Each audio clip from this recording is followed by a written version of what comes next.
Welcome to the League of Legends Champion Spotlight, featuring Wukong, the Monkey King. The Monkey King is a tricky, elusive melee damage dealer. His abilities allow him to dart around combat or jump into the fray and take on all your opponents at once. His passive is Stone Skin, which bestows bonus armor and magic resist for every nearby enemy champion. Crushing Blow causes your next attack to deal bonus damage and lower the armor of whomever you hit. Activating this ability resets your attack timer, so try to use it immediately after landing a normal attack. Decoy leaves behind a copy of yourself while you turn invisible. After a brief delay, the decoy damages all nearby enemies and your stealth ends. Using Decoy looks almost identical to simply pressing S to stop, which can give you a lot of interesting tricks. Nimbus Strike causes you and 2 clones of yourself to leap toward and damage up to 3 enemies in a target area.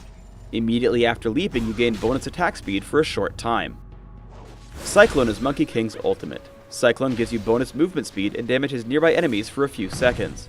Any enemies hit by Cyclone are also knocked into the air, but only once per ability cast. Early game harassment with Nimbus Strike can really set you ahead, especially against slow mages. Throughout the early game, you can really get some free harassment with armor penetration and an early Doran's Blade. At level 2, you can upgrade this harassment. Close the gap with Nimbus Strike and follow up with Crushing Blow. As you can see, I repeatedly force Veigar back to his turret, chewing through health potions. I continue to pressure Veigar throughout the lane, knowing that I can secure the kill with Ghost and Flash. After dropping him to 10% health, I try to head behind his turret to cut off his escape. Seeing him hide underneath it, I make sure to take my time. Once I see him cast Dark Matter, I move around it and only push in when I know I'll land all my abilities. I flash out and take the kill relatively unscathed. Cyclone is a great way to set up for your teammates. I see Pantheon begin Grand Skyfall, so I use Ghost and Cyclone to guarantee a knockup on Veigar. Once I know the kill is secured for Pantheon, I back off to make sure I survive the encounter. In mid, I take on Ezreal. I leap in with Nimbus Strike, and after he tries to evade me, I hit him with Crushing Blow to reduce his armor before taking him down with Cyclone. Because of Sheen, my burst damage is strong enough to take on Olaf, forcing him to run. Monkey King also makes for a great assassin. Here I clean up Ezreal after a small fight. With Ghost and Trinity Force, I have an even easier time with Leona. With over 500 movement speed, there's no chance for her to escape, especially when I trigger the slow from Trinity Force. Monkey King has a ton of hidden complexity. As I run from the fight in mid, I decoy and then change directions, hoping that my opponents will continue to head left. They guess correctly, so I Nimbus Strike to the enemy farther away, which allows me more distance from the enemy Monkey King. Once I make it out, I see Leona get into a fight. Unfortunately, upon seeing Veigar, I don't see any way of helping, so I have to let her die. After retreating, I see decoys back up, so I stay around to see if I can get into a fight. Sure enough, the enemy Monkey King shows up. In close quarters, you want to lead with Crushing Blow, as it will make Nimbus Strike deal more damage. At this point, I decoy. Pantheon is coming in from the top left. My decoy is camping in the brush, and I head to the bottom right. As a result, there's no way for him to escape, and we pick up the kill after his stealth ends. Pressing S for stop looks almost identical to actually activating Decoy. As I'm getting chased, I simply stop to trick my opponents. After waiting exactly 1.5 seconds, they assume I ran to the bottom brush, as that's the only location I could have reached without being seen. So, I decoy and head up, guaranteeing my escape as they check below. We get into a large team fight in mid. Immediately I head for Olaf to try to save my teammate. As I chase, I can't quite get into range for Nimbus Strike. However, I know it will target multiple enemies, so I jump to Ezreal and the resulting clones kill Olaf for me.